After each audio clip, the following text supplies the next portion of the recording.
جو ایک ترتیب سے ہم آپ کو بتا رہے ہیں کہ ملک کے تمام ادارے، تمام ہمارے جو بڑے عہدیدار ہیں ریاست کے، وہ بات چیت کی بات کر رہے ہیں، وہ مذاکرات کی بات کر رہے ہیں، لیکن جو پی ڈی ایم کے سربراہ ہیں وہ جب اسلام آباد میں ایک دن پہلے آئے اور انہوں نے یہاں پہ اپنے لوگوں کو لے کے آئے جو وہاں پہ تقریر کی، وہ کیا بات کر رہے ہیں کچھ سمجھ نہیں آ رہی، کچھ مطابقت نہیں بن پا رہی۔ عدلیہ اتنی محترم ہے اور اس کا مقام اتنا بلند ہے، اتنا باوقار ہے کہ اگر اس کے وقار کے لیے اس بلڈنگ کے اندر دو چند ججوں کو قربان کر دیا جائے تو کوئی فرق نہیں پڑے گا۔ اچھا ناظرین، چونکہ اس وقت جو ملک کے حالات و واقعات ہیں، ہر طرف سے ہمیں یہی میسج دیا جا رہا ہے، باہر کے ہمارے دوست ہوں، وہ ملک کے اندر جو تمام سینسیبل لوگ ہیں وہ بھی یہی بات کر رہے ہیں کہ مذاکرات کیے جائیں، کیونکہ اس کا ڈائریکٹ امپیکٹ ملک کی معاشی حالت کے اوپر ہو رہا ہے۔ اور اب حالت یہ ہے کہ آئی ایم ایف کے ساتھ ہمارے جو مذاکرات تھے، ہمیں جو سٹاف لیول ایگریمنٹ ہونا تھا، آگے بات بڑھنی تھی، اس حوالے سے ایسا لگ رہا ہے کہ حکومت بالکل اب پیچھے جا چکی ہوئی ہے۔ وہ کہہ رہے ہیں کہ شاید آئی ایم ایف کے بغیر ہی گزارا کرنا پڑے۔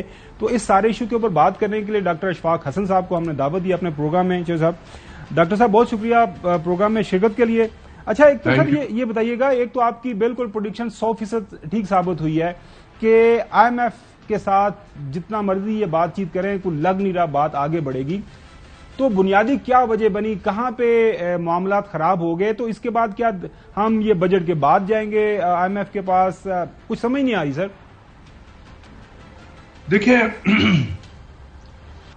جس طریقے سے ہم نیگوسیشن کر رہے تھے ان کے ساتھ میں، جو مین ان کا ایک ایشو تھا وہ یہ تھا کہ آپ اپنی فائنانسنگ گیپ کو کیسے پورا کریں گے۔ ہم نے پہلے ان کو بتایا کہ تقریباً $8 بلین چاہیے، انہوں نے کہا کہ ہم تو آپ کو 1 ہی بلین دیں گے، تو باقی 7 بلین کہاں سے آئے گا یہ ریمیننگ مالی سال کے لیے؟ تو ہم نے کہا کہ جی فلاں جگہ سے آ جائے گا، فلاں جگہ سے آئے گا، فلاں سے جگہ آئے گا، ہم نے سورسز بتا دیے، انہوں نے کہا کہ ان سے لکھوا کر دے دیں، وہ ہم نہیں لکھوا سکے اس طریقے سے۔ لیکن یہ وقت گزرتا چلا گیا اور انہوں نے بھی جو ہے نا اپنے گول پوسٹ کو تبدیل کرنا شروع کر دیا، آئی ایم ایف نے بھی گول پوسٹ اپنا تبدیل کرنا شروع کر دیا۔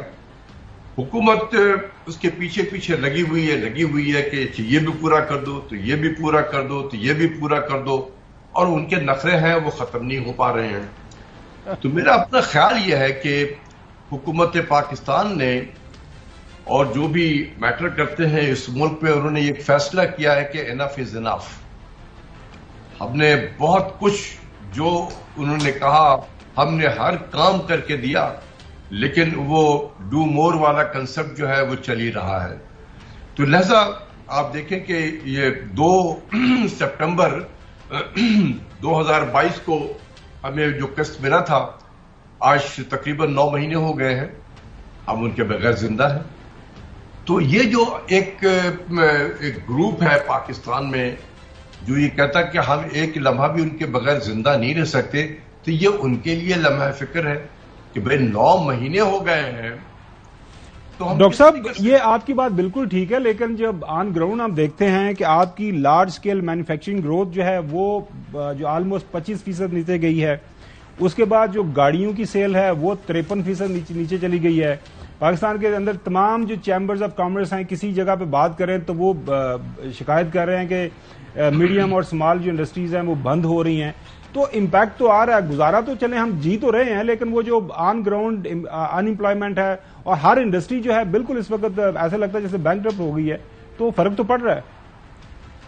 کیا یہ فرق آئی ایم ایف کے پروگرام کے نہ شروع ہونے سے ہو رہا ہے، یا آئی ایم ایف کے پروگرام کی کنڈیشنز کو جو ہم نے امپلیمنٹ کیا ہے اب تک اس کی وجہ سے ہو رہا ہے؟ میں تو سمجھتا ہوں کہ جو اس کے کنڈیشنز جو ہم نے امپلیمنٹ کیے ہیں وہ بائی ڈیفینیشن یہی رزلٹ ہونا تھا جو آج ہو رہا ہے، کیونکہ ہم نے تمام اپنی انڈسٹریز کے کاسٹ آف پروڈکشن کو بڑھایا، انٹرسٹ ریٹ کو بڑھا کر کاسٹ آف بورنگ بڑھا دی، ڈیویلویشن کر کے تمام امپورٹڈ را مٹیریلز کی قیمت بڑھا دی، ہم نے بجلی کی قیمتیں بڑھا کر انرجی کی قیمتیں بڑھا کر ان کے انرجی کے کاسٹ کو بڑھا دیا، ان کی یوٹیلیٹیز کی پرائسز کو بڑھا دی، اور پھر اب پریشر آئے گا کہ جی آپ منیمم ویج بڑھائے جائے، لوگوں کے مہنگائی بہت زیادہ ہو گئی ہے۔ تو ہم نے تو ہر وہ اقدام کیا کہ جس سے ہماری انڈسٹریز کا کاسٹ آف پروڈکشن بڑھ جائے اور وہ انڈسٹریز نان کمپٹیٹو ہو جائے انٹرنیشنل مارکیٹ میں. یہ تو آؤٹ کم ہے آئی ایم ایف کی پالیسیز کا. تو یہ ہم کیسے کہہ سکتے ہیں کہ پالیسی آئی ایم ایف کا پروگرام بحال نہیں ہوا ہے جس کی وجہ سے یہ پروگرام پرابلم ہے؟ میں سمجھتا ہوں it is other way round کہ ہم نے اس پروگرام کے تحت جتنے اقدامات کیے ہیں اس کے یہ اثرات نظر آ رہے ہیں. دوسری چیز یہ ہے کہ جو جس طریقے سے ملک میں ایک سیاسی بے چینی، افراتفری، مار دھاڑ، پکڑ دھکڑ جو چل رہا ہے، ایسے ماحول میں نہ کوئی کسی بھی ملک میں نہ انڈسٹری چل سکتی ہے نہ کوئی کاروبار چل سکتا ہے. وہاں رزلٹ یہی آئے گا. تو آپ نے جس کا ذکر کیا کہ ہمارے بزنس مین پریشان حال ہیں، ہمارے انڈسٹریز پریشان حال ہیں، اسمال اینڈ میڈیم انٹرپرائز والے پریشان ہیں، وہ سب اسی لیے پریشان ہیں کہ ملک میں بے یقینی کی کیفیت اتنی زیادہ بڑھ گئی ہے. اچھا ویسے ڈاکٹر صاحب چوئی صاحب نے سوال کرنا ہے، کوئی کاروبار نہیں چل سکتا. چوئی صاحب نے سوال کرنا ہے. سوال پہ جانے سے پہلے آپ کو وہ خبر دے دیں، آپ نے پڑھ بھی لی ہوگی، بلومبرگ کی خبر ہے کہ پاکستان اب آئل ایکسپورٹ کر رہا ہے. وی آر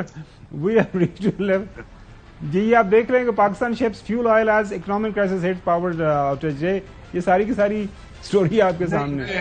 میں آپ کو سمجھا دوں، اس کو اس طریقے سے نہ لیں. پاکستان ہمیشہ سے اس کے جو ہم تو آئل امپورٹ کرتے ہیں، اس کے پروڈکٹ کو جب بناتے ہیں تو پروڈکٹ پاکستان میں استعمال نہیں ہو رہا تھا، یہ باہر ہم ایکسپورٹ کرتے ہیں. یہ آج نہیں کر رہے ہیں، یہ بہت زمانے سے ہم کرتے رہے.